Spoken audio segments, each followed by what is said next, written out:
¿Qué tal? ¿Cómo les va? Bueno, en primer lugar, recordarles que este fin de semana termina la inscripción al viaje que vamos a hacer junto a Agroeducación a recorrer el País Vasco. Vale la pena realmente, es un viaje más que interesante y además la pasamos muy bien, así que les recomiendo mucho hacerlo. Creo que quedaban un par de vacantes todavía y terminamos con la inscripción este fin de semana. Tienen que entrar a la web de Agroeducación y allí pueden ver todos los detalles del viaje. El otro tema que tengo para recordarles hoy es que vamos a hacer el fin de semana. El sábado vamos a hablar con la gente del criadero Klein para que nos cuenten cómo están viendo la evolución de la siembra de trigo, que según la Bolsa de Comercio de Rosario muestra mucho entusiasmo de parte de los productores, más allá de que vamos a ver que los números no cierran, pero a su vez cómo está evolucionando precisamente la tecnología aplicada al trigo y teniendo en cuenta, insisto, que se espera una superficie sembrada de más de 7 millones de hectáreas, se habla de 7.200.000 hectáreas. Y el domingo, una larga y muy interesante charla con Marina Dal Poyetto, que ustedes saben es una economista de las más serias que tenemos hoy por hoy en la Argentina, hablando de un tema fundamental que es el tema cambiario. Y sobre el tema cambiario vamos a empezar a hablar también nosotros en la jornada de hoy. Vamos a mostrarles un gráfico en donde simplemente lo que queremos son mostrar datos reales. En ese gráfico que ustedes van a ver en pantalla, lo que está mostrado allí es, partimos de la base de diciembre del 2023, es decir, cuando ya este gobierno había producido el ajuste cambiario, y sobre los valores de fines de diciembre del 2023 construimos un índice que lo comparamos con el índice de precios, con el índice de precios mayoristas a nivel general, con el índice de precios al consumidor y con la evolución del dólar oficial. Ustedes van a ver la línea roja que muestra que entre fines de diciembre del 2023 y el momento actual, el índice de precios al consumidor creció casi un 243%. El índice de precios mayoristas a nivel general creció un 177,2%. El índice de precios al consumidor es la línea roja. El índice de precios mayoristas a nivel general es la línea azul. Y el índice de precios del dólar en el mismo sentido, es decir, desde diciembre del 2023, fines de diciembre, hasta el momento actual, es decir, post-devaluación de diciembre, para que quede claro, creció un 143%, 142,9%. En el mismo periodo, fines de diciembre del 2023 hasta el momento actual, el precio del maíz creció un 152,5% por encima del dólar, pero muy por debajo del índice de precios mayoristas y ni qué decirles del índice de precio al consumidor. La línea amarilla que ven allí es la del trigo, creció un 135,3% por debajo de todos los índices, y la última línea que ven, la soja, creció menos del 130%, insisto, desde fines de diciembre. Por supuesto, el crecimiento corresponde a los precios en pesos. ¿Qué mostramos con este índice? ¿Qué queremos mostrar?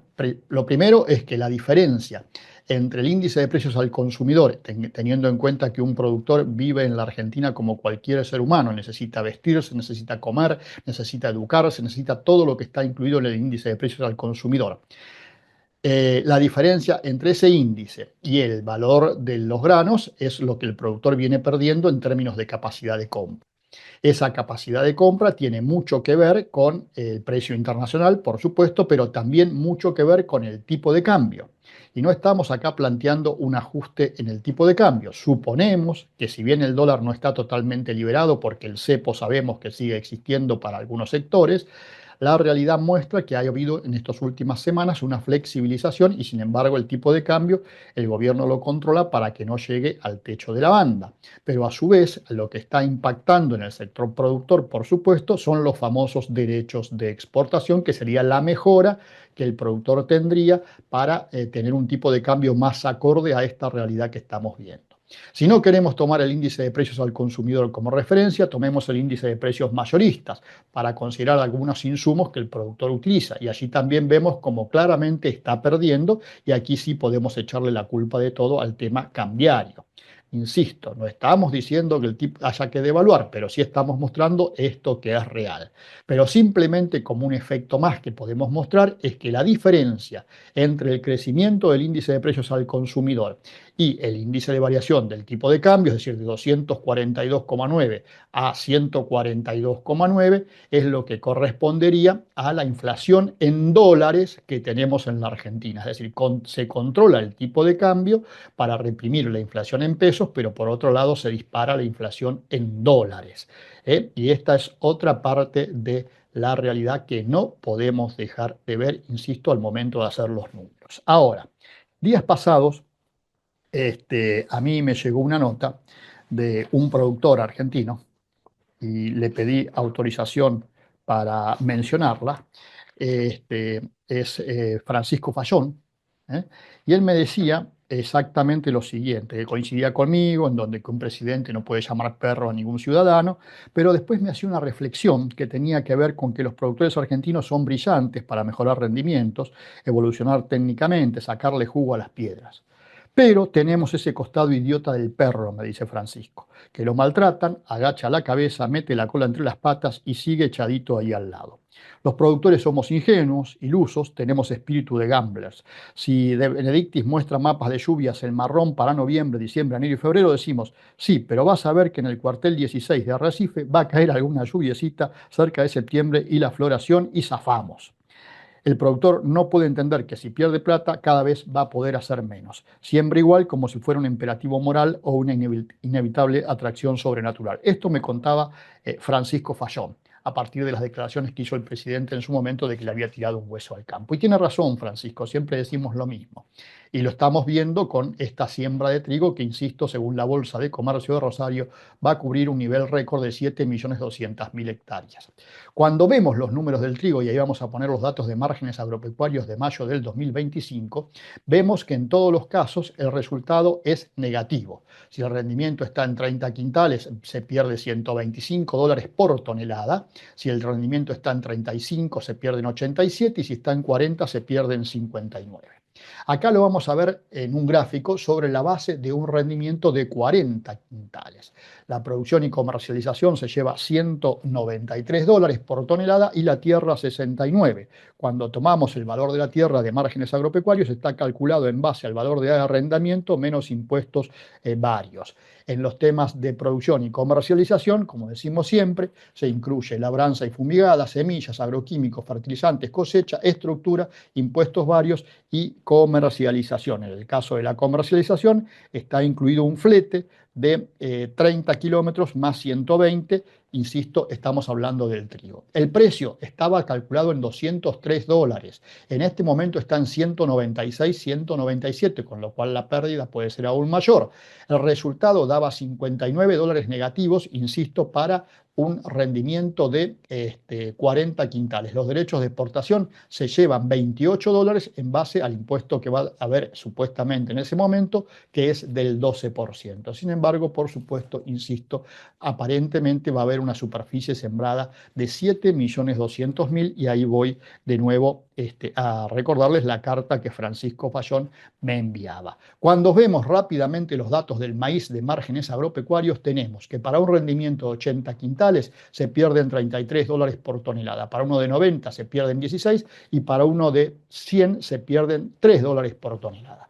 Tomando como referencia un rendimiento promedio de 90 quintales, tenemos que por tonelada tenemos un costo de 196, el precio estaba en 180, hoy está otra vez más bajo, el resultado da menos 16 y los derechos de exportación del Estado se llevan 25. En el caso del maíz, simplemente para mencionarlo, la distancia a puerto está medida en 30 kilómetros de flete corto y 200 kilómetros de flete largo, ¿no? Por supuesto, en el caso de la estructura se incluyen todos los gastos de administración, movilidad, mantenimiento, mejoras y varios. Eso es decir, está en la decisión de cada productor sabe lo que hace. Miremos rápidamente la soja de primera y la soja de segunda. En la soja de primera, con un rendimiento de 30 quintales para márgenes agropecuarios y con un precio FAS de $281, se pierden $107 por tonelada. Con 35 se pierden 64 y con 40 se pierden 32. También hay pérdidas y quebrantos en la soja de segunda. Con 16, 140 40 dólares por tonelada, con 20,71 y con 23,36 dólares. En el caso de la tierra, aquí se considera un valor menor, por supuesto, porque se comparte con el trigo. La tierra, aquí estamos hablando de soja de primera para un rendimiento de 35 quintales, lo vemos en la placa, con un precio de 281 dólares, hoy está un poquito más bajo, el resultado es de 64 dólares por tonelada de pérdida y los derechos de exportación se llevan 126 dólares. Siempre estamos hablando de un derecho de exportación que corresponde a 33%, que sería el que tenemos a partir del 1 de julio nuevamente. Los espero el fin de semana con la gente del criadero Klein el día sábado y el domingo nada menos que con Marina Dal Poyeto. Hasta mañana. Agroeducación y Canal Rural te invitan a vivir el viaje al País Vasco. Experiencia de sabores y colores vascos. Desde el 30 de julio al 14 de agosto recorriendo Pamplona, San Sebastián, Guernica, Bilbao, Biarritz, entre otras ciudades. Más información en www.agroeducacion.com. Repasamos ahora los valores al cierre de agricultores federados argentinos, ya lo vemos en pantalla. Empezamos por la soja. En San Martín se pagó 315.000 pesos la tonelada entregado en planta de acopio. El maíz en la misma terminal se negoció 215.000 pesos la tonelada entregado en planta de acopio. El trigo en San Martín 225.000 pesos la tonelada entregado en planta de acopio grado 2. El sorgo en Rosario 204.000 pesos la tonelada se pagó, entregado en planta de acopio grado 2. El sorgo en Rosario, esto es entrega directa a puerto en cosecha grado 2, se pagó 3.000 pesos menos, 201.000 pesos la tonelada, mientras que el girasol en la terminal de San Martín se vendió a 385.500 pesos la tonelada, entregado en planta de acopio. La información de la operatoria granaria de AFA, Agricultores Federados Argentinos. Hacemos la última pausa en esta edición central. Quédese con nosotros, enseguida regresamos.